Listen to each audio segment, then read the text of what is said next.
Il est possible de commencer aujourd'hui dans notre vie. Par exemple, je le crois toujours quand je vais d'abord, quand je marche dans les rues, il y a beaucoup de hommes sans abri et demandent est-ce que vous pouvez m'aider? Et pourquoi on dit presque toujours en moment? Pourquoi? Parce que c'est un moment de résonance. Et ça veut dire, oui, j'écoute votre appel, j'écoute votre voix, et même si on n'a pas l'argent, il est possible de connecter. Et c'est une possibilité qu'on a toujours et ailleurs, et je crois qu'il faut commencer là. Mais aussi, il faut changer les institutions, changer les modes de discussion politique, mais aussi changer les institutions. Et je crois, je suis fermé. Je suis un fervent. Je suis un supporter. J'aime l'idée de l'Europe parce que je crois les Je crois en l'Union européenne. L'Union européenne, c'est un niveau où il est possible de faire quelque chose. Et là, il me faut dire que je crois à Macron est très important parce qu'il essaye de faire quelque chose. Et malheureusement, les Allemands disent toujours non, c'est pas bon. Oui. Mais il nous faut penser à commencer à tous les niveaux. Et je crois qu'un niveau qui est très, très important aussi est le niveau de la cité, de la ville, de Grenoble par exemple. C'est pourquoi je le trouve très, très intéressant qu'il est possible de faire quelque chose comme vous avez ici dans le café et l'association. J'admire ça beaucoup. Merci beaucoup à vous. Donc, on va travailler cette question du lien qu'on a posée. Alors, c'est bien rare que tu recours ce matin, sauf en allemand, mais de temps en temps, c'est un nouveau défi. Chantal, directrice de l'IFDS, tu veux ouvrir le bal et on a invité un certain nombre de personnes qui sont en responsabilité dans différentes structures publiques, à différents niveaux de poste, où on prend des décisions sur la question d'une certaine façon par la résonance. Pour essayer d'ouvrir ce débat très difficile.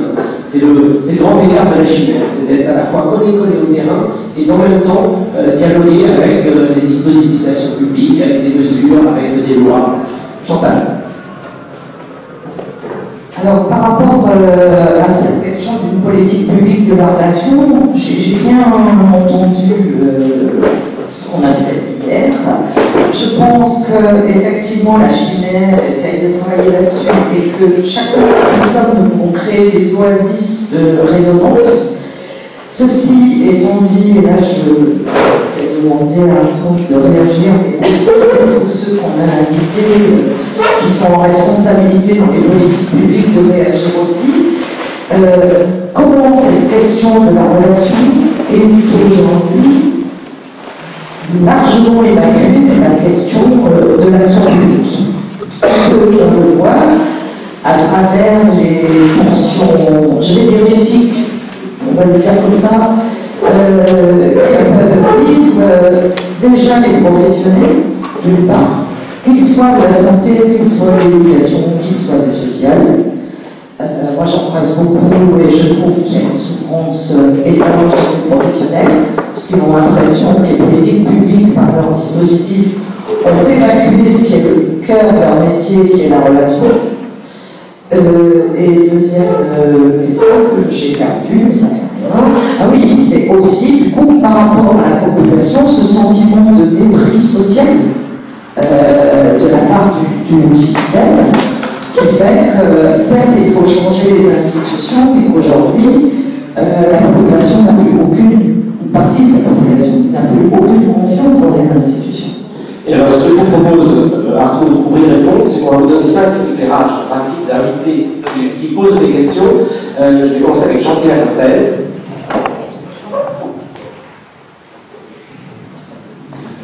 Merci. Moi, je suis très heureux de vous rencontrer pour ça, parce que dans le Panthéon, je peux vous dire que je vous classe dans la constellation, je dirais Richard Sennett. Richard Sennett, le sociologue et philosophe anglo-saxon, c'est un des constellation là. Et puis, pour parler de dignité, justement, bien que Richard Sennett insistait beaucoup sur cette question de la reconnaissance de la dignité dans un monde d'inégalité. C'est un sujet très important. Alors, moi, je fais aussi le constat que nous sommes dans un monde où les médiations sont en crise. Les médiations sociales, les médiations culturelles, les médiations politiques. Et qu'il faut travailler sur l'ensemble de cette problématique-là en même temps. Et d'ailleurs, on voit bien dans le vocabulaire que l'on utilise quand on essaie d'affronter ces questions, qu'on cherche sans cesse à relier ce qui est séparé. D'où les notions d'interaction, d'interculturalité, quand il y a de plus en plus de divisions aussi entre les questions, etc. On est devant ces difficultés-là. Mais moi j'avais envie de vous poser des questions par rapport... Pas trop, Jean-Pierre. Non, pas trop, mais je vais en poser une pour commencer. Voilà, une seule, et puis voilà ma question. Est-ce que la résonance, telle que vous la concevez, est par nature émancipatrice? Est-ce que la culture est par nature émancipatrice? Vous dites quelque part qu'il faut se donner la liberté de refuser la résonance. Alors si je comprends bien, c'est au fond au nom de la souveraineté nécessaire que le sujet doit garder. Alors dans quelles conditions faut-il prendre ces distances avec la résonance? Vous parlez d'un fondamental de refus de la résonance. Et je me suis dit aussi en vous disant, est-ce qu'il n'y a pas parfois est-ce qu'il n'y a pas parfois des situations où trop d'aptitude à la résonance pourrait mettre l'individu, la personne, en danger? Alors, avant qu'Arthur réponde, non, on va prendre deux autres questions, ça va, pas trop fatigué. Donc, je vais passer la parole à la Bête Michel, qui est derrière vous, monsieur Saël. Et donc, la Bête, une question.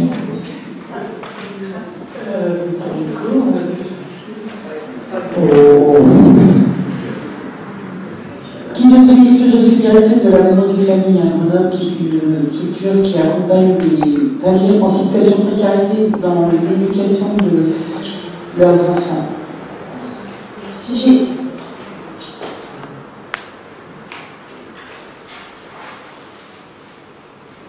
voudrais bien reprendre ce que disait Chantal au départ sur la question du mépris, qui est pour moi effectivement une question importante. Quels sont les moyens qu'on peut se donner collectivement aujourd'hui pour changer nos représentations sur l'autre? Est-ce qu'on peut considérer que cette idée-là de résonance est une voie sur laquelle on peut s'avancer collectivement pour qu'on modifie mutuellement notre représentation de l'autre? Et on va prendre une troisième question, Olivier Frémaux, du monde. Ah, au fond de la salle. Olivier, une question. Et après,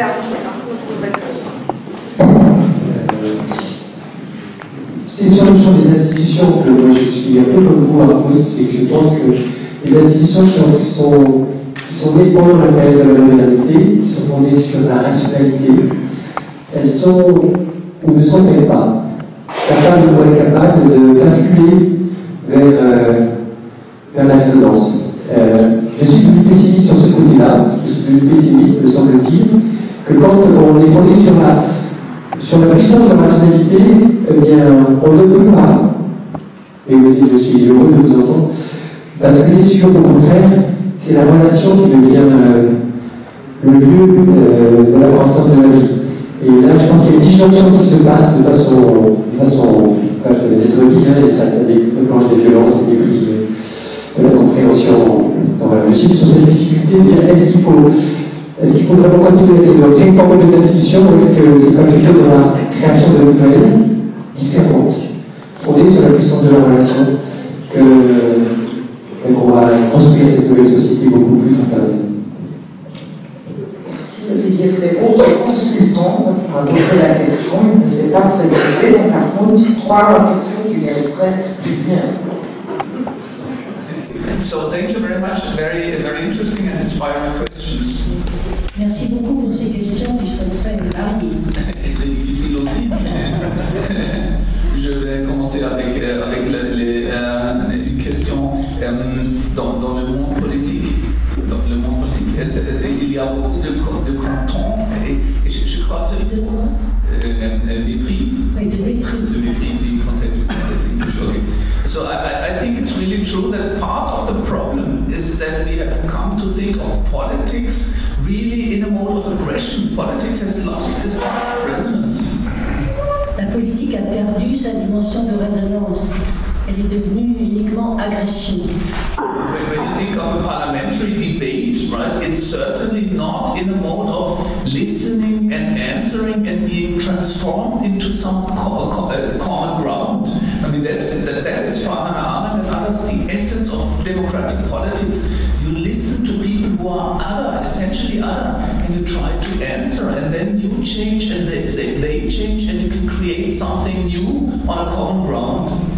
C'est très symptomatique dans les débats parlementaires.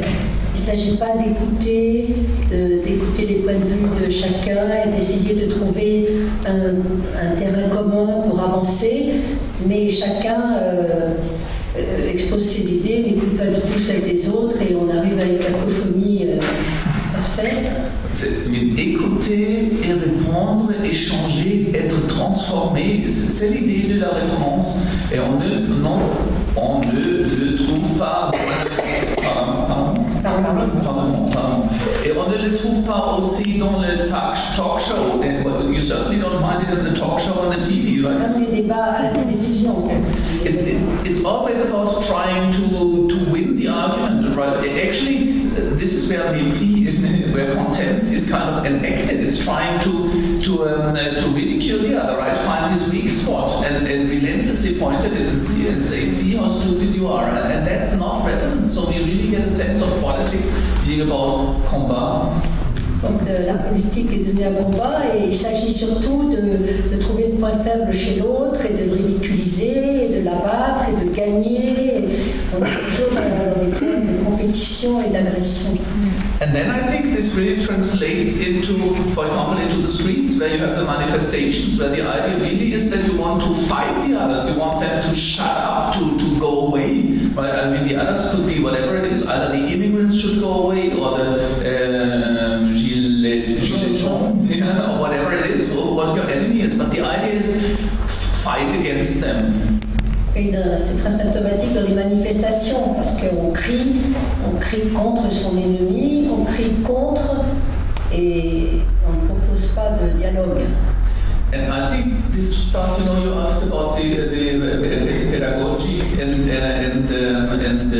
how we teach the young, or how we actually, young people are somehow, they are habitualized into our modern world. They learn how to approach the world in schools and elsewhere. Oui, l'école est l'endroit où les jeunes apprennent à appréhender le monde et à le connaître. And I think it's very important to see that what we need to learn, the young and the old, right, is that difference is not what I would call deviance. Yeah. Oui, ce que les jeunes devraient apprendre à l'école, c'est que être différent, la différence, ce n'est pas la déviance. C'est pas parce qu'on est différent que on n'a rien à dire. Enfin, on ne peut pas discuter. It's one danger that we always think if you have a different opinion or a different taste, for example, I need to convince you that I am right and you are wrong, and this is how we communicate. I defend my points and I kind of try to either say you're wrong or that's not so important or whatever. It's always kind of struggling for what I am and against what you are.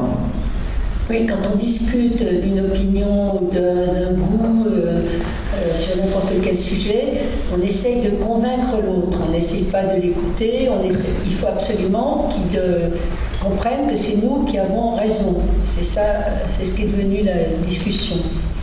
So, I mean, Max Weber, le sociologue, je crois il a formulé une idée, ça s'appelle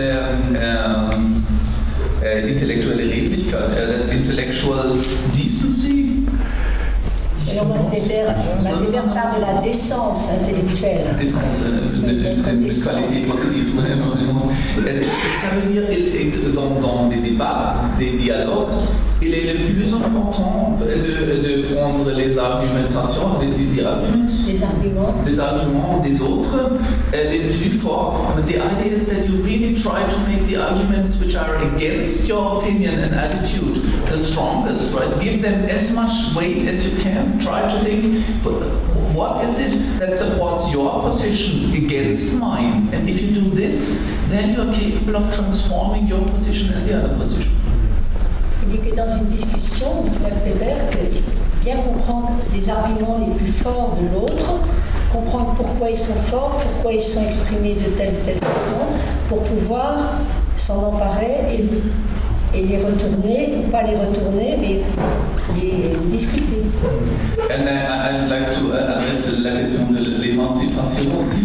Je crois que, je vraiment crois, pour moi, l'émancipation c'est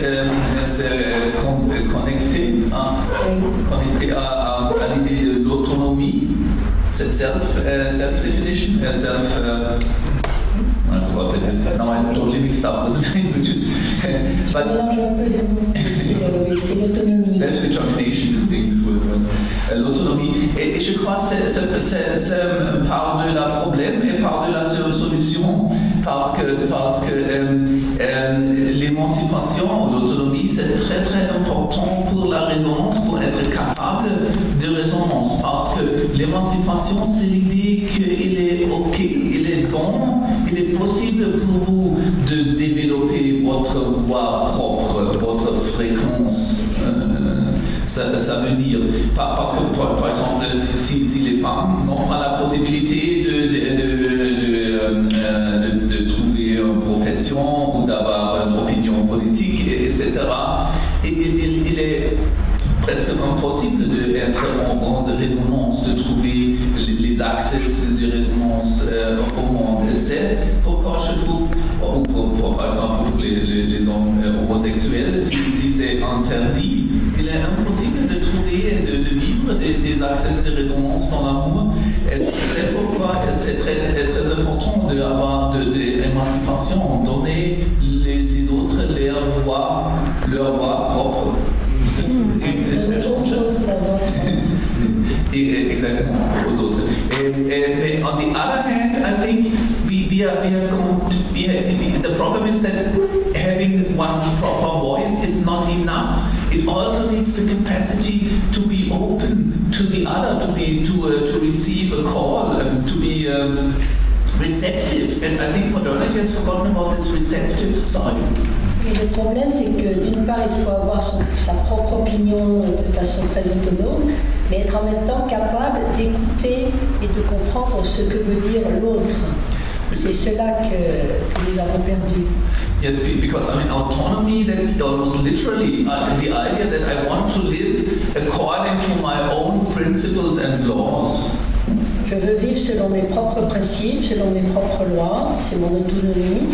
But I mean, when you really have an experience of resonance, you very often lose your autonomy and actually you give up your principles. For example, because this is the most important experience of resonance. And for Adorno, c'est la seule expérience de résonance when you feel totally overwhelmed by something which is not in your self-determination. Right? For example, you say, I want to go to the station now, I leave Grenoble at 11:58 and that's it. And then when I'm on the street and I fall in love with someone, it could be a person, but it could also be the mountains, right?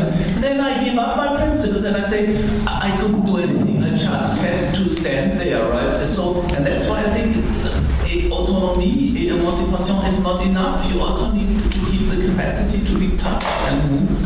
Voilà, la résonance, c'est aussi antinomique avec l'autonomie, avec des volontés très précises et une idée très précise de ce qu'on est et de ce qu'on pense, parce qu'il faut rester très réceptif.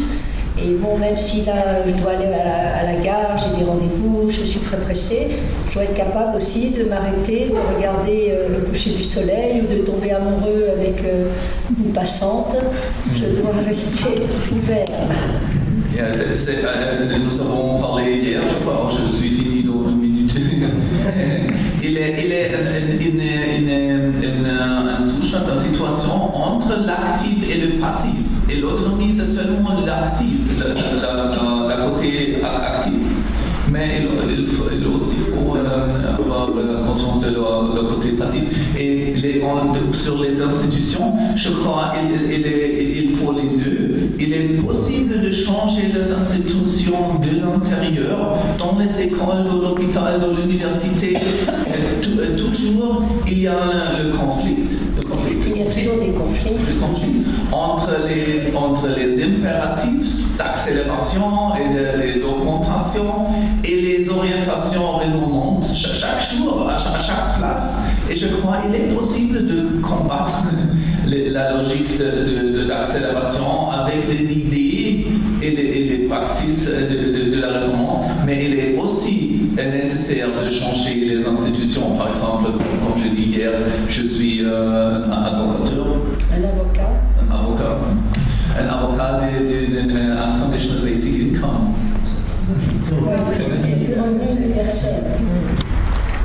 Alors on va changer un peu de fusil d'épaule. Il y avait 3 autres personnes invitées à qui je vais donner la parole, mais je vais leur donner la parole après votre départ.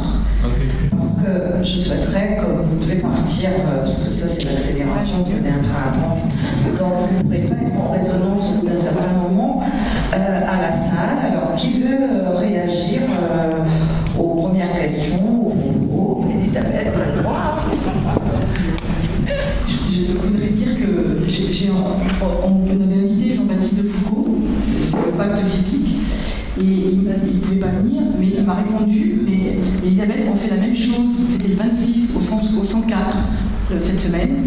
Ils abordaient cette question de la relation avec les services publics, les institutions, et ils l'abordaient avec bien évidemment sous l'angle de la fraternité, et en disant le 3e terme de la devise, qui ne peut pas partir, on ne peut pas l'imposer, la fraternité, enfin, plus en haut. Et en même temps, quand un usager va rencontrer un fonctionnaire, il y a d'abord 2 citoyens. Et ces 2 citoyens, est-ce que c'est pas possible, le fonctionnaire, il a une mission et il va répondre à un service, mais en même temps, est-ce qu'il ne peut pas avoir conscience, il faut prendre soin de lui et avoir conscience qu'il a aussi dans sa mission que l'autre semble qu'il fasse partie de la communauté, et qu'il reparte en se sentant accepté dans la communauté. Voilà. Je voulais juste dire ça, je veux dire qu'il y avait vraiment une question sur moi qui... Alors, on va prendre 2 questions, parce qu'après Arnaud, c'est difficile pour lui. Alors, une première ici. Oui, bonjour. Je partage beaucoup de ce que vous dites. Je ne connais pas du tout vos écrits, mais l'idée de développer plus d'écoute, d'avoir une relation plus empathique avec les autres, ça me parle. Pour autant, il existe des situations où les intérêts des uns et des autres sont très opposés. Et j'aimerais vous entendre un peu sur la question du rapport de force, parce que je pense qu'on ne peut pas se priver complètement d'un levier de changement qui est le rapport de force. Alors, 2 questions, et après on laisse à tout le monde répondre. So, thank you very much. I'm a colleague, je suis une collègue de Berlin, de l'IEP, but I know the work of Hartmut Rosa because I'm German with me. Actually, I'm German. So thank you very much for giving me la parole aussi. I am very much interested because I am working on political psychology, and you may have heard also about the Big 5. So the personality traits like agreeableness, conscientiousness, openness to experiences, extrovertism, and neuroticism. So now the way that we have talked about resonance, I always thought it's not about simply exchanging arguments, because that would really be also very similar to Habermas, my hunch is. But it's very much also about emotions, and I wonder to what extent you believe that personality traits, such as openness to experience and agreeableness, is also part of the explanation of the ability to resonate with your environment. And pourrais traduire ce que tu dis.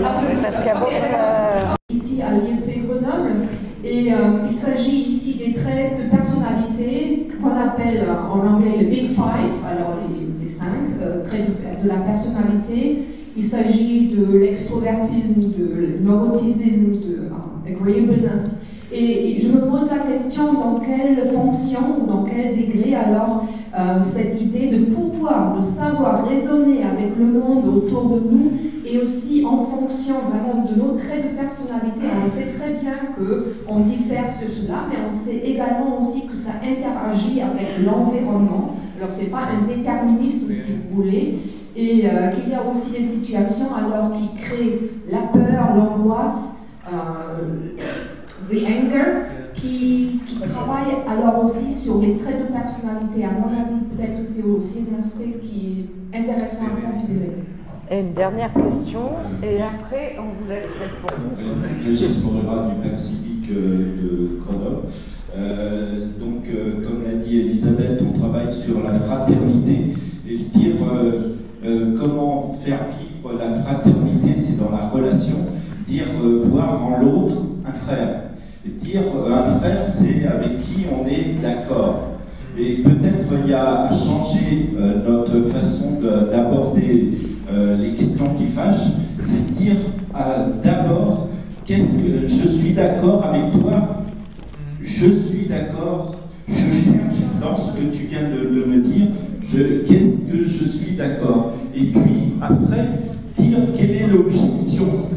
Donc c'est oui, mais je suis d'accord, mais je pense que tu as tort, ou je dirais, voilà.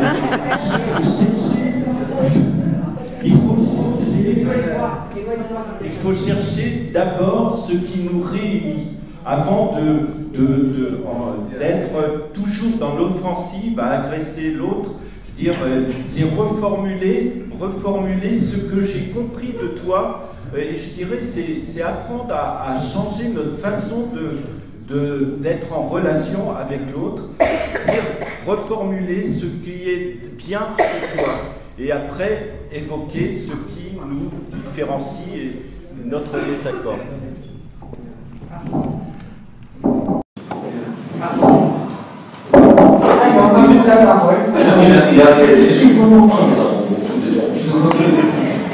Oui, je vais essayer d'adresser la fraternité. Je vais commencer avec la fraternité. I think that resonance has a lot to do with fraternity. Maybe it's the same idea that the fraternity should be the principle with which we connect. But of course, it's very unclear what it actually means and how it is enacted and institutionalized. Je pense que finalement, il y a beaucoup de choses communes, c'est parce que la même chose en résonance, c'est la fraternité. Ceci dit, c'est pas très facile après de définir qu'est-ce que c'est cette fraternité, qu'est-ce que ça veut dire vraiment. Because I think if it is only a moral principle, we should be flares, we should be brothers, you should do something. Then it doesn't help because they should do things. Somehow don't motivate people, they don't convince them, so somehow we have to feel fraternity. Oui, la fraternité, il faut que ça se sente. On ne peut pas dire nous sommes frères, donc tu dois faire la même chose que moi, ou penser la même chose que moi, parce que nous sommes frères. Comment est-ce qu'on va sentir cette fraternité? And then the problem begins that fraternity seems to be based on sameness. We are brothers because we are of one family. Right? Oui, fraternité, ça aussi vient de dire qu'on est tous pareils. Partie de la même famille. C'est pas ça. So the political problem is how can we somehow use the attitude of fraternity towards those who are other and different? Utiliser, ce qu'il faut, c'est qu'on arrive à utiliser cette notion de fraternité avec des gens qui sont complètement différents que nous, qui sont à l'extérieur. And I think it doesn't work through a moral principle. You're obliged to do something for the other, but we need to be captured, to refine, to retrouver le sens d'être essentiellement connecté. C'est pas parce qu'il faut être entier avec les autres, communiquer. On retrouve cette connexion. On retrouve le sens pour ça. Je suis je suis proche de Lévinas, l'idée de Lévinas. The power question is very important, les rapports de force. I really think that, I stated at the end of the book, right, I did not think about it enough, because of course you're right, power is a twofold problem. Oui, je suis d'accord avec vous, et moi-même je me suis dit à la fin de mon livre que je n'avais pas assez approfondi, parce qu'il y a deux aspects dans le pouvoir. And one is that, of course, as you said, interests can go against each other, right? I have certain interests and you have, and then the question is, then it becomes a power struggle. Déjà, il y a le problème de l'intérêt, dont vous avez parlé, on a des intérêts différents, donc ça débouche sur un conflit. And the other is that power might actually create certain axes of resonance and sensibilities of resonance, right? When you feel a strong power, there might be an inclination to get in resonance with it, but this power might be very self-interested, right? It can actually be an evil power. Like, the main argument that always comes up is Adolf Hitler, right? Didn't he provide a strong axis of resonance?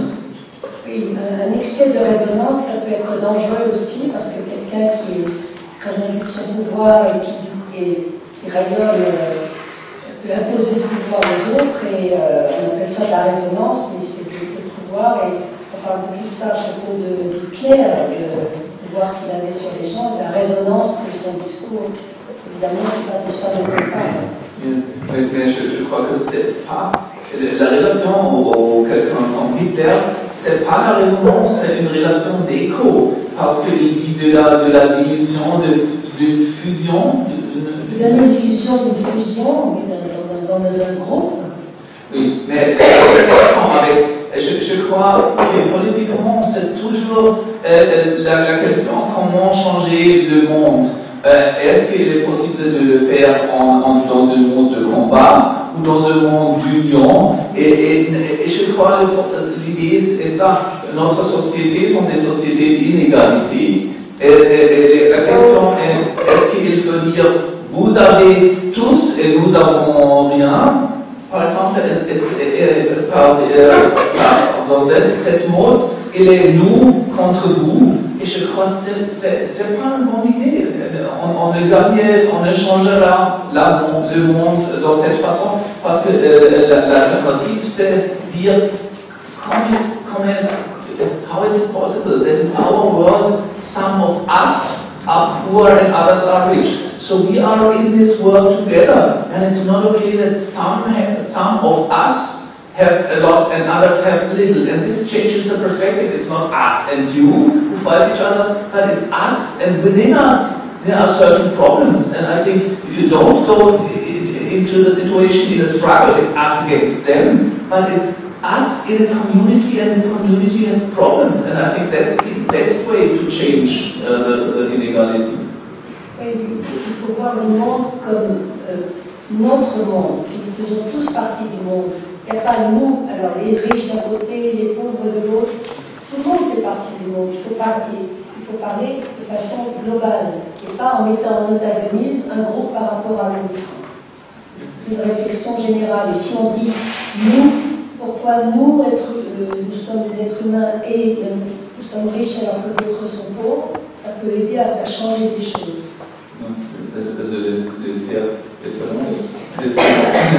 The Big Five, this is very interesting. In the resonance book, I discussed these traits, character traits, the 5 personality traits, and I think, as you said, right, there is a clear connection between some of those personality traits and the capacity towards resonance. But nevertheless, on parle des 5 grands types de personnalités en psychologie. But resonance is not a personality trait, right? Resonance is a relationship. So it does not only depend on the individual personality, but also on the context. In fact, I even think that personality traits are formed in institutions and in relationships, right? So it's not first the personality traits and then you enter into social action. It's rather the other way around. The relation comes first. I call it relational ontology.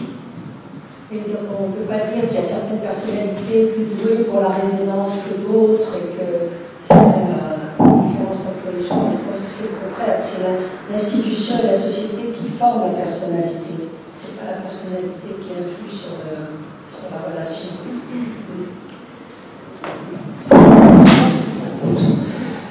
Alors, on a le timing, on ne veut pas que vous manquiez votre train à nous. On vous attendra encore, je crois qu'il faut y aller. Elisabeth? On a 5 minutes. 7 minutes. Alors, nous, on a le temps de prendre une question. Honneur à la jeunesse. Bonjour. Je voulais savoir, un petit peu concrétiser comment cette résonance pourrait se mettre en place dans les politiques publiques. Parfois, en France, on met en avant les modèles nordiques, on est évidemment comme justement des modèles très vertueux sur le plan éducatif, sur le plan de la formation culturelle, etc. Alors sans nier que ces modèles sont très imparfaits et ont pu peut-être se dégrader ces dernières années, est-ce que, selon vous, à peu près dans le monde, sont les modèles qui s'approchent le plus du militant en raisonnant des politiques publiques ou pas? Est-ce que c'est pas beaucoup des modèles contrariés? Yeah. Do you mean a public policy in the sense of welfare policies or political debates? In welfare states, yeah. Huh? In welfare states, yes. Welfare states, yeah. Yeah, I have two ideas. I really think, of course you're right. Scandinavia is a very interesting model, but it's not so clear. It's not so clear how resonant these societies are, right? But I believe, for example, one thing you see in the United States is that they provide the security, right, through the welfare means that you are always part of a society, and you always have a legitimate place in it through a strong welfare state system, right? Dans une société nordique, tout le monde est pris en charge, il y a un grand sens de sécurité parce qu'il fait toujours partie de quelque chose, il n'y a pas beaucoup d'exclusion. For example, in Denmark it's very obvious. Sometimes you might have jobs, sometimes not, but you're always a legitimate part included in a social community. Même si vous n'avez pas de travail, même si vous êtes en difficulté, vous faites toujours partie de la société, vous êtes toujours dans un cercle social. But it does also create, it also creates a strong sense of a community which might become a danger or a problem for the outsiders, those coming in. Ça peut poser un problème quand il s'agit de ceux qui arrivent, les étrangers, les migrants. I do think when we think about what to do politically, institutions of direct democracy might be quite useful, but not if it's just taking a vote, having a referendum. Oui, la démocratie directe, ça peut être intéressant, mais ce n'est pas une solution où il suffirait de voter et puis une fois et tout change. Le référendum, c'est pas une solution miracle.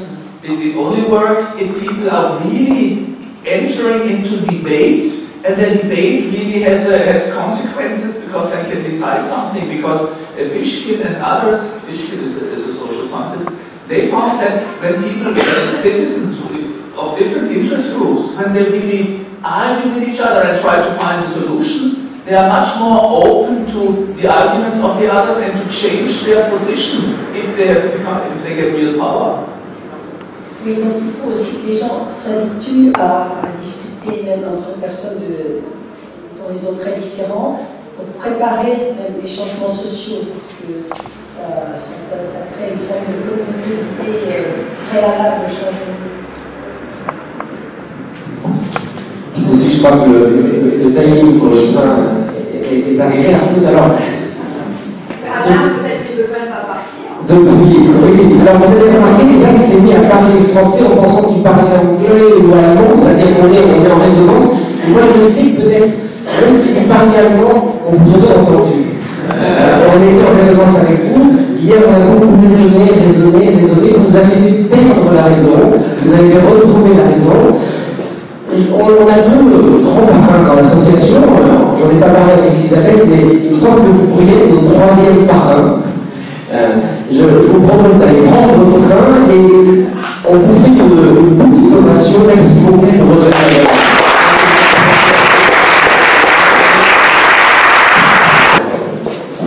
Bonjour. Oui, alors, qu'est-ce que c'est que la Fondation Antoine? C'est la question que vous posez d'abord.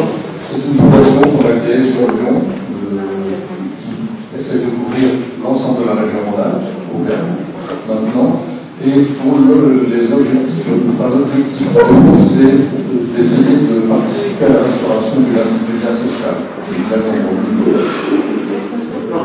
Et précis, c'est un travail qu'on essaie de mener pour aider des projets dans les villes qui visent à aider les professionnels des secteurs de la santé, du social et de la justice en général, et du potentiel. Voilà, alors, on ne fait pas grand-chose nous-mêmes, si ce n'est qu'on essaie de collecter des fonds, et puis on étudie des dossiers et on aide les gens.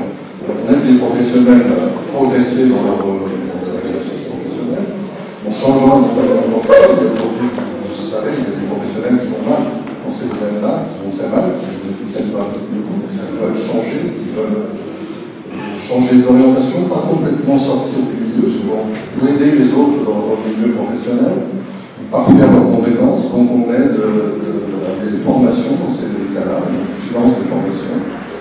On finance des formations à l'éthique, à la philo aussi, et puis on aide des projets d'associations, de groupes de personnes, on aide un café santé, on aide différentes institutions à mener des projets.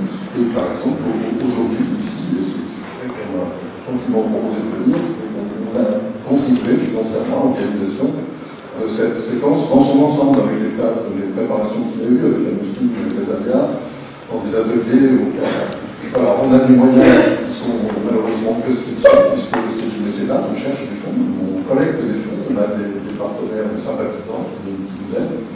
On organise un colloque de temps en temps, une soirée sur un thème. Le 31 janvier, on organise une avec du magistrat sur la justice. Dans la justice, qu'est-ce qui peut jouer la loi et puis l'humanité, les deux devraient être là, comment, dans quel dosage. On fait des choses comme ça, et alors on aide, je pensais tout à l'heure dans certaines choses, en disant on peut peut-être par l'intérieur faire quelque chose. On a mis au point avec l'université, à Lyon aussi, une contribution à la formation des futurs médecins, des médecins de médecine générale par exemple, qui sont, comme chacun sait, très bien formés en médecine, mais faiblement en sciences humaines, quand même, et qui ont un besoin, souvent maintenant, qu'ils reconnaissent ou qui s'en aperçoivent plus tard, en tout cas, qu'ils avaient ce besoin et qu'ils est mal compris. Donc, on peut aider des réflexions sur la santé psychique aussi des étudiants en médecine, qui quelquefois sont en difficulté, on sait. Et puis, on finance des interventions de philosophes auprès des étudiants en médecine générale, des internes en médecine générale, sur des thèmes sur lesquels ils sont fort peu préparés, sur le décès, l'accompagnement du décès, l'accompagnement du famille, sur qu'est-ce que c'est, quel est le dosage, ou qu'est-ce qu'on cherche dans les soins entre la vérité et quelquefois le mensonge aussi. Des choses comme ça, vous voyez. Et alors là, puisque c'est les philosophes qui interviennent, on les finance, et on a financé leur formation, on les a aidés à se former. Voilà, le genre de choses qu'on fait. Donc une première piste intéressante, c'est comment on intègre ces questions de la relation dans la formation de ceux qui devraient être sensibles à ces questions. Je vais passer la parole à Eddy Bouty, qui est à Isère Gérontologie. Et voilà. Bon. Et bien on va passer à la troisième personne, à Pierre Aubry, qui est le réseau Entendeurs de Voix.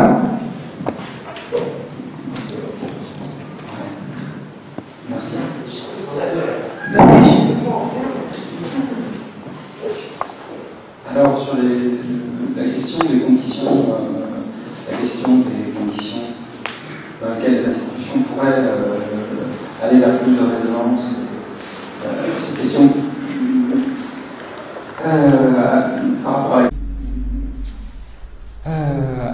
par rapport à laquelle je suis un peu en décalage, par rapport à laquelle notre association est un peu en décalage, hein, puisque c'est donc plutôt un groupe, c'est une association, un groupe qui est alternatif justement à l'institution, et que les personnes qui se reconnaissent dans l'expérience, dans des expériences non partagées, comme l'entente de voix ou des perceptions souvent difficiles à vivre, voilà, ces personnes-là qui ont en commun cette expérience-là vont venir se réunir justement pour pouvoir partager leur expérience, pour se retrouver dans un lieu où ils ne vont pas être, qui ne va pas être un lieu de savoir, qui ne va pas être un lieu de prise en charge, qui ne va pas être un lieu de traitement, qui ne va pas être un lieu dans lequel,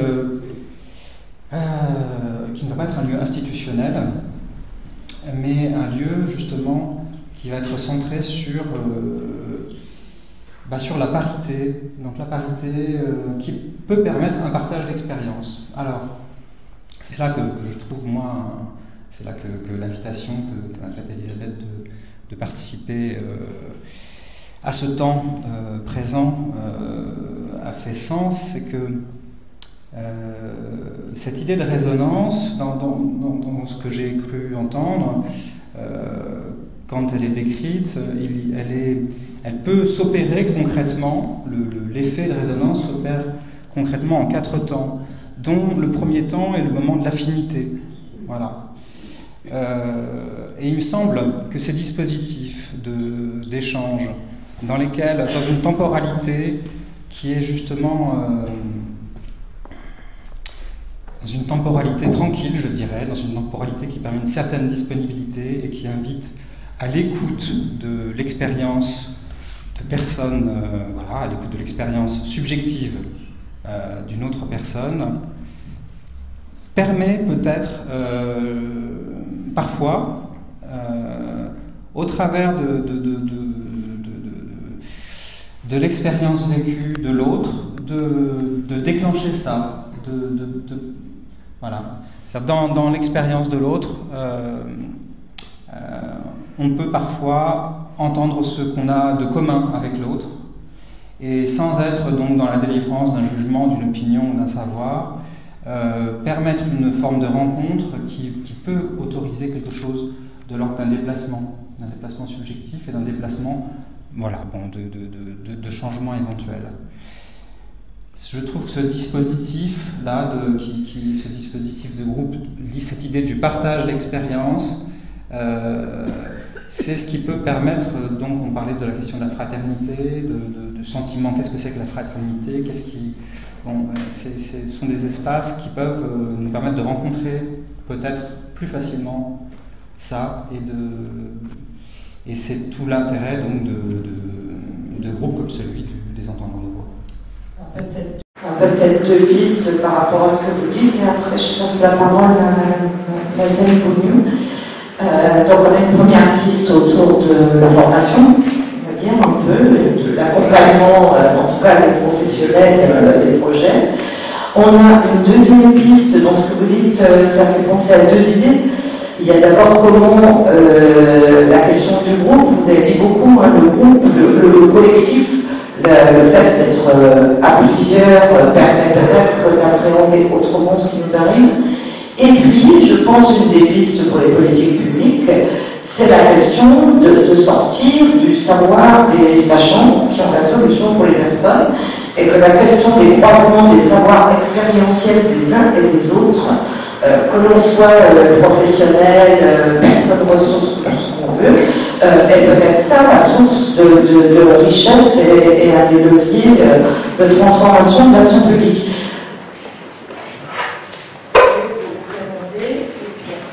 Bonjour, Madeleine Bougnou, je suis directrice de l'action territoriale à la ville de Grenoble.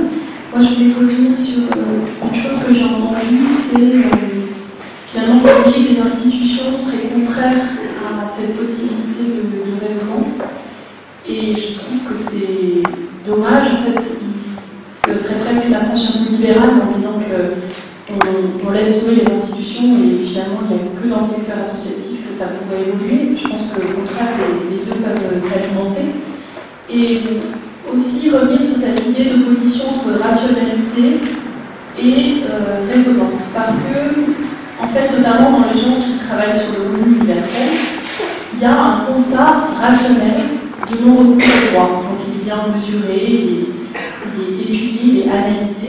Et c'est parce qu'on constate, par exemple, qu'il y a 36% de non-recours au droit ou 70% de non-recours à l'allocation complémentaire, à l'aide à la complémentaire santé, qu'on cherche d'autres façons d'agir. Voilà, je trouve que c'est intéressant de ne pas opposer les deux.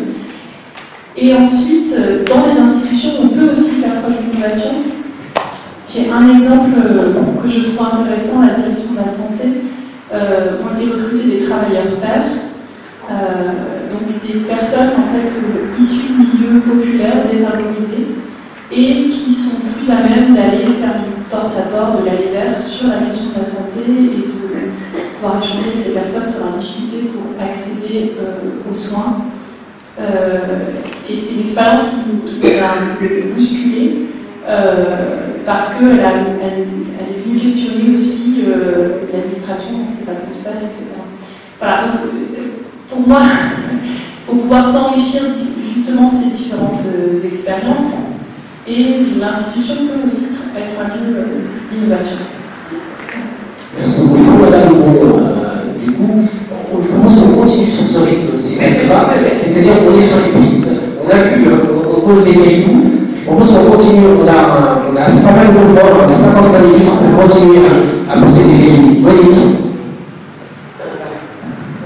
Oui, moi je voudrais témoigner un peu de l'expérience qu'on fait dans le milieu associatif à l'égard de personnes pour lesquelles il n'y a pas beaucoup de résonance, ni des institutions, ni d'une partie de la population, je parle là, et je voudrais dire que, alors je parle de l'expérience qu'on a, qui est une expérience qui est à la fois associative, citoyenne, et en même temps soucieuse d'être en lien avec les collectivités. Je partage le point de vue de Madeleine que tout ça devrait marcher ensemble, dans une logique de résonance. On n'est pas encore évidemment au bout du chemin, mais il y a quand même des choses intéressantes qui se font. Je voudrais juste donner un exemple que la chimère connaît parce qu'on a fait vivre ensemble dans un même lieu. Mais grâce à nos énergies, on a pu créer un lieu de rencontre dans le local qui nous est prêté par la mairie. Un lieu de rencontre qu'on a appelé la maison des accueillis. Et c'est pas banal, parce que c'est pour faire créer un lieu où les migrants qui ont beaucoup souffert avant, je veux dire en France, qui souffrent beaucoup d'une absence de résonance des institutions qui négligent complètement les droits humains les plus élémentaires, ce qui concourt à rendre leur vie absolument impossible. Et ce lieu ouvert à tous, est un lieu d'échange entre les citoyens français et eux-mêmes, mais surtout un lieu aussi où on fait des choses ensemble. Par exemple, tous les 15 jours, il y a un repas organisé, mais surtout cuisiné dans une collaboration gens d'ici et ceux qui sont venus vers nous. Et tout ça, alors je donne cet exemple-là parce que je pense que ça pourrait faire partie d'une politique publique. Ça s'est créé grâce à l'énergie associative, grâce à la résonance des citoyens. On a rencontré un peu l'écho du côté des collectivités, et ça, c'est quelque chose qui est parfaitement possible. Et qui permet de gagner du terrain sur toutes les opinions qui sont contraires à l'idée de l'hospitalité de l'accueil. Ça veut dire qu'avec vos deux interventions, comment on peut mettre en résonance des solidarités de droit et des solidarités d'engagement? Moi, c'est ça qui me. C'est franchement ça. Comment les deux rentrent en résonance et comment on n'est pas que sur le droit et comment ça parle dans vos deux interventions. Je me dis, et quand même, je me dissocie dans le débat parce que à l'échelle, la création de la chimère, c'est l'esprit de Jimmy's Hall, le film de Ken Loach sur la création d'un dancing, un lieu. En fait. Il y a toujours l'obsession du lieu. Donc ça rejoint complètement ton témoignage, Monique. Et tout ce qu'on peut dire alors, comme militant de la chimère de l'intérieur, c'est la difficulté de faire passer le message au pouvoir public qu'il faut une totale liberté dans ce lieu. C'est-à-dire qu'on ne sait pas ce qu'on va faire de ce lieu. Nous, on fait 3 ans, on court de service en service, de secteur en secteur, de récit en récit. Alors on est super pro, on peut parler d'économie sociale, on peut parler d'exclusion, on peut parler culture, on peut parler d'immigration, c'est-à-dire qu'on est obligé de construire des récits politiques publics pour être entendu, alors qu'on ne peut pas du tout faire de politique publique, on veut ce lieu de base minimum pour pouvoir faire quelque chose. Et là, on voit que l'action publique ne sait absolument pas prendre la question. Parce que l'action publique, elle finance du programme, des objectifs, elle ne finance pas la faculté qui va permettre de construire, elle finance le résultat, elle ne finance pas le voyage. Quand elle ne connaît pas les résultats. Alors, vous, après 2 autres personnes. En écoutant les témoignages qui viennent d'être donnés, c'est un témoignage qui est donné à l'autre, dans un autre idée, je suis un peu de justement, du conseil de développement de la métropole. Plus fort, oui, voilà, ça c'est lui. Voilà, donc je voudrais porter ce témoignage de ce conseil de développement qui travaille tant bien que mal, effectivement, avec le problème de l'écoute de l'autorité publique, mais qui est aussi une institution publique en elle-même, puisqu'elle est financée par cette autorité publique, la métropole. Dans ce conseil de développement, il y a une première possibilité de résonance qui est la proposition d'un conseil. Donc des personnes sont bénévoles qui viennent qui ont des expériences aussi bien personnelles que professionnelles qui peuvent être très très différentes. Pas suffisamment toujours comme on le voudrait, mais c'est déjà quelque chose. Donc déjà un lieu où on s'écoute. Il n'y a pas de bagarre dans le conseil de développement. Il y a des personnes ici qui y sont, on peut témoigner, on ne se dispute pas. On essaye de s'écouter, on essaye d'intégrer des opinions différentes. C'est déjà une première chose. La deuxième chose, c'est qu'on organise aussi des manifestations publiques qui permettent de réunir aussi des personnes différentes. C'est au niveau institutionnel que c'est sur des thématiques qui intéressent les politiques publiques très directement. Donc on a organisé plusieurs controverses sur la question de l'élection des conseillers métropolitains, la façon dont ils sont désignés, la satisfaction. Et ces controverses ont permis de faire travailler et se rencontrer à la fois des étudiants, des universitaires, des citoyens, des associations et des élus. C'est déjà quelque chose d'intéressant. Et puis, on a aussi, par exemple, sur une question d'aménagement public dans le sud de l'agglomération, organisé ce qu'on a appelé un voyage en car, qui a permis là-dessus aussi, sur cette question très avancée déjà de l'aménagement urbain de tout ce secteur de décentralisation, de réunir des personnes qui peut-être ne s'étaient pas trop déjà parlé entre elles. À la fois des personnes de l'université, donc de l'institution universitaire du quartier, pas du secteur, pardon, une personne de grande place qui parlait, je ne vais pas citer toutes les personnes qui étaient là, mais déjà aussi, et qui ont fait savoir que, effectivement, ça leur avait permis d'échanger, de parler, de prendre connaissance de choses qui avaient pu se passer à eux. Donc je voudrais aussi terminer dans ce cadre-là, si on était un peu plus écouté par l'autorité publique, je pense qu'il se passe même des choses déjà très intéressantes. Des espaces publics de délibération. Bien oui. Bon, je fais aussi pour mon parti du Conseil de développement de la métropole, et moi j'y suis au nom d'une association qui, depuis, si on prend la plus ancienne, depuis 94 ans, milite pour le jeu simple, reconnaissance de l'expertise du juge.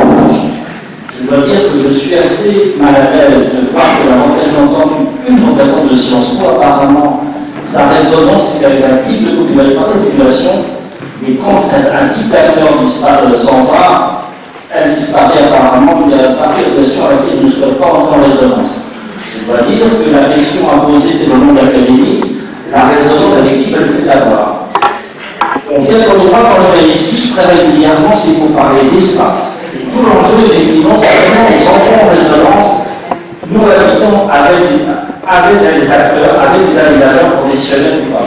Et il me semble qu'on a une opportunité, on a une double opportunité. Une opportunité qui est liée aux transitions qu'on doit conduire.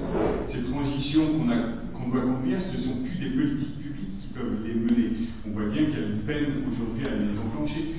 C'est bien les sociétés qui doivent changer, c'est bien nous qui devons modifier nos comportements, agir différemment, et pas juste par des petits gestes environnementaux, c'est bien par des comportements sociaux. Et donc, ces comportements sociaux, il faut les installer. Et pour les installer, il me semble extrêmement important qu'il y ait des espaces pour les construire, et que la collectivité a tout intérêt à mobiliser cette énergie latente dans la société. On voit bien.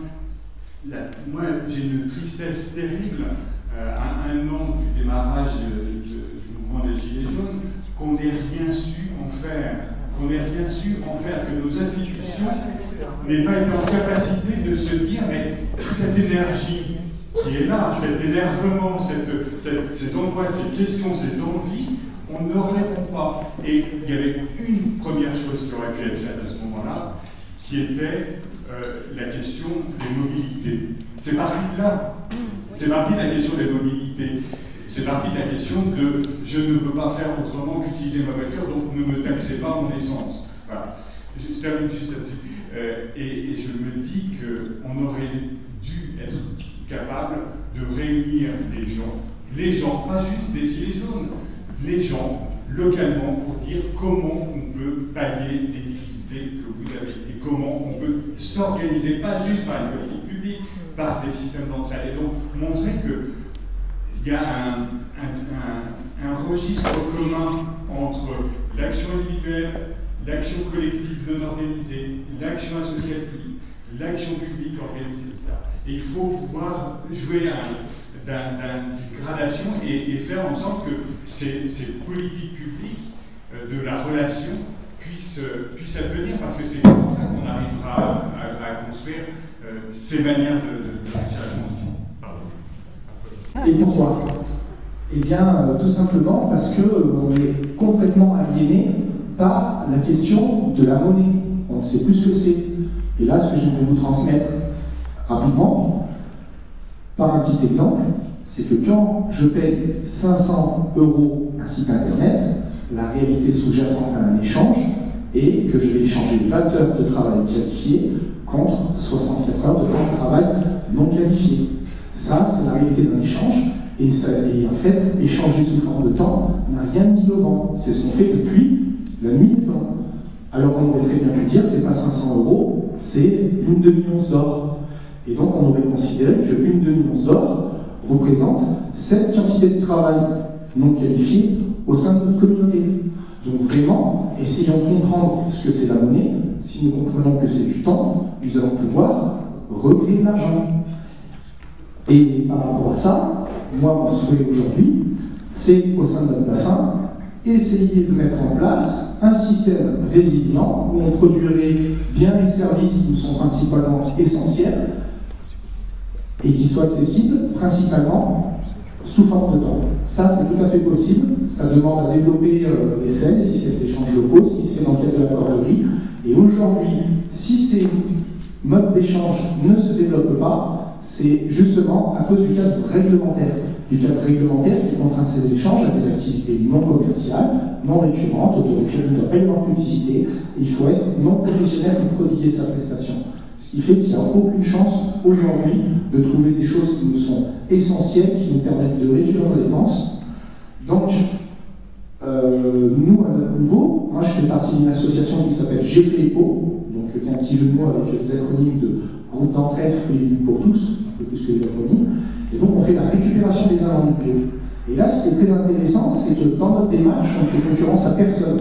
Et qu'on est en mesure d'apporter justement de l'alimentaire dans des échanges sous forme de temps. Donc on est en train de voir pour mettre en place un partenariat avec le CEF de Grenoble pour que les personnes qui ont un crédit temps puissent venir se servir chez nous. et que les personnes qui ont un président de notre structure puissent profiter du réseau d'échange des serres. Idéalement, pour que ça fonctionne, puisque dans notre association, ça ne repose que sur une démarche participative, c'est de demander une participation en temps. Dans l'année qui vient en place, on va pouvoir mettre ça progressivement en place, mais ce ne sera pas possible de répartir la charge de travail sur tout le monde et d'absorber la totalité de ce temps de travail bénévole. C'est-à-dire qu'à la fin de l'année, on va avoir un surplus. Ce surplus, il faut qu'on l'alloue à d'autres initiatives, aux collectivités également, par exemple, pour réduire les dépenses en termes d'espace vert, d'hygiène urbaine. Tout ça pour dire qu'aujourd'hui, on cherche de l'argent, mais si vous arrivez à convaincre sur le bassin grenoblois 100 000 personnes à donner 3 heures de leur temps, eh bien ça représente juste 3,5 millions de masse salariale au SMIC. De réagir, de faire part de ses remarques et d'amener un début de conclusion pour cette matinée, puisque Elisabeth devrait venir de Dakar pour conclure ces 2 jours de travail autour de résonance et d'arthrose. Parce que si je parle comme ça va. J'ai une voix importante, non? Ou bien, est-ce que vous me permettez de dire ce que je pense? Mais c'est même autorisé complètement. Mais ça, c'est absolument pas une conclusion. Ça, c'est absolument pas une restitution de ce qui a été dit hier. C'est une réaction. Donc, la première chose que je veux dire, c'est que je vais vous faire part, et je suis désolé pour ça, d'un état de confusion dans lequel je me trouve maintenant. Je viens d'entendre énormément de belles intentions, de belles propositions, des choses qui me semblent intéressantes. Et en même temps, je suis terriblement confus.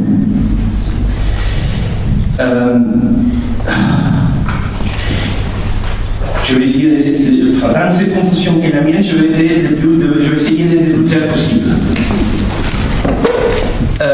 Vous parlez des choses qui ont été traitées, travaillées pendant des siècles et qui font partie de notre héritage. Un héritage que, pour la plupart, on ne connaît pas.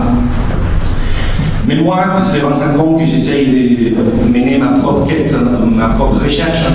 Je suis loin de savoir effectivement de quoi s'agit. Les livres de résonance, je ne sais pas combien de pages, mais c'est vraiment des centaines de pages. L'écrivain a été là tout à l'heure, ça lui a pris 10 ans pour dire ça, et même les livres peuvent être contestés, c'est-à-dire qu'il y a des pistes terriblement intéressantes. La question de la résonance me semble une piste intéressante, et en même temps, il y a plein de présupposés qui ne sont pas traités dans les livres. C'est normal, c'est normal. Je vous fais part de la confusion. Quand j'assiste à des colloques de physiciens en recherche fondamentale, je m'étais. J'écoute. Avec les problèmes sociaux, on a du mal à se taire, c'est-à-dire à entendre. On a du mal parce qu'on a tous une certaine vécu, c'est normal, on a tous une biographie personnelle qui a à voir avec ça. Mais je tiens à vous dire, là je vous dis vraiment en pleine bienveillance, mais en vous agressant peut-être. C'est pas pour autant que vous êtes des experts en sciences sociales. Vous voyez ce que je veux dire? Je voudrais éviter donc, pour mon truc, et du coup là c'est tout à fait particulier, singulier, enfin personnel. Mon truc c'est pas la politique. Et du coup, est-ce qu'on n'est pas en train de rentrer dans un piège en répétant des réponses qui ont déjà été données depuis des siècles? Moi, je viens d'un pays qui a vécu la révolution, pas une, plusieurs, qui a vécu la tension sociale, pas une, et je vous assure que pas comme ici. Des amis à moi ont pris des armes. Qu'est-ce qui a changé? Pas grand-chose. Je vous assure que pas grand-chose. Je suis navré. Pas grand-chose. Ce que je tiens à vous dire maintenant, c'est que peut-être les changements passent ailleurs. ce que je tiens à dire maintenant, c'est que vous avez soulevé, même dans la discussion de tout à l'heure, énormément d'aspects qui méritent du travail, mais grave. C'est-à-dire, la tâche est énorme. Énorme.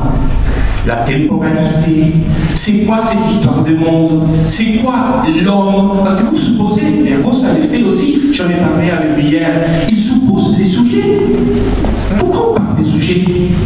Est-ce qu'on n'a pas déjà le temps, c'est le moment, pas parce qu'on invente quelque chose, des temps d'étudier ce qui a été déjà terriblement dit, bien dit, et éliminer la notion des sujets.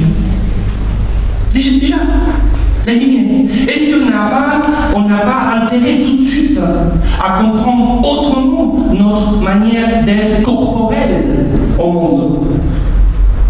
En ce moment, on est en train de parler, nous, et au même moment, quelque part à Silicon Valley, enfin, je dirais, ils sont en train de s'amuser par rapport à ce que nous sommes en train de faire ici.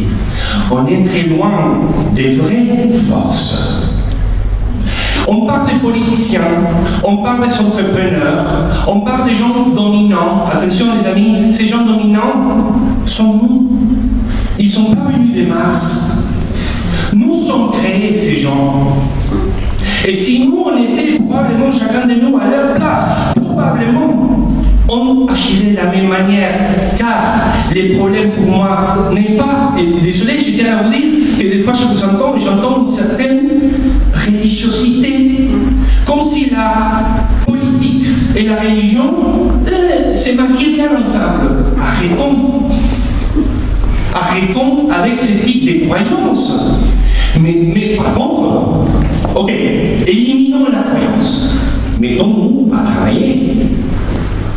C'est pas évident la question du temps. C'est pas évident la question de la relation. Mais je peux vous dire que ça a été terriblement travaillé, bien travaillé. Mais bien sûr, c'est difficile. Qu'est-ce que ça veut dire penser en termes de relations?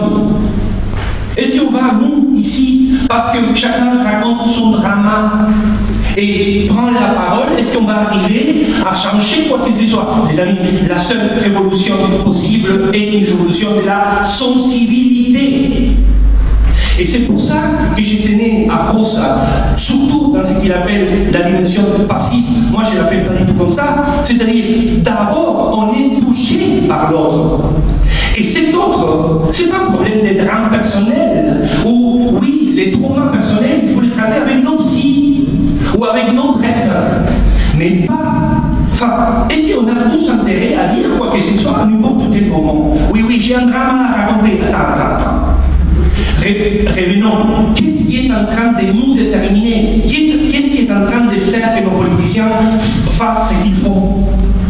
Qu'est-ce qui est en train de faire que la résonance soit impossible? Parce que la résonance n'est pas évidente du tout, désolé. C'est pas une donnée la résonance. Moi je vois souffrance. Maintenant, est-ce que parce qu'on est tout d'un coup plus fort, parce qu'on est ensemble, on est plus fort, on y va, on va gagner? Comment on dit gagner? Gagner. Non, j'étais des pierres. Gagner, c'est parce qu'on va gagner la mairie, et tout d'un coup, on est meilleur ou gagnant? Mais non, on va répéter la même situation chaque fois. Et je pense qu'il y a une clé. C'est peut-être cette histoire des pensées instrumentales. Peut-être, c'est pas la seule, parce que je vous dis, la tâche est énorme. Un point, ça serait peut-être, est-ce qu'une fois pour toutes, on peut se conduire, on peut décider, on peut rentrer en rapport avec les autres, en dehors de toute pensée calculante, de toute pensée instrumentale? Est-ce qu'on peut? Est-ce qu'on peut être véritablement à l'écoute, c'est-à-dire ouvert, sans les calculs? Parce que moi je ne vois pas. Et c'est des principes de toutes sortes. Ils sont absolument dans une logique d'optimisation, performance, maximisation, calcul. Et ces employés sont des objets à calculer. Enfin, vous savez de quoi je parle. Par exemple, là il y a une piste. Qu'est-ce que ça veut dire la pensée instrumentale? Mais si nous on essaie de combattre la pensée instrumentale avec une pensée instrumentale, oh, merci les amis. Non mais attendons, donc attention, donc juste, est-ce qu'on n'est pas en train de tisser notre propre piège?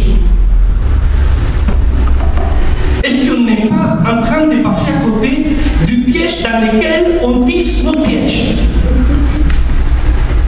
Oui, c'est très beau ce que j'entends, et je trouve ça super, et ça parle, c'est parlant. Mais la révolution est de notre sensibilité. Et pour l'opérer, la mettre en place, je vous dis, je pense qu'il faut énormément d'engagement, mais je dis d'engagement sensible. C'est pas du tout évident, c'est pas quelqu'un avec une recette morale, religieuse, ou politique, qui va venir chercher ou transformer cette sensibilité. C'est-à-dire une sensibilité de l'écoute, de l'ouverture. Je suis désolé, je suis confus, je vous transmets ce que j'ai. Mais je reste confus. Merci.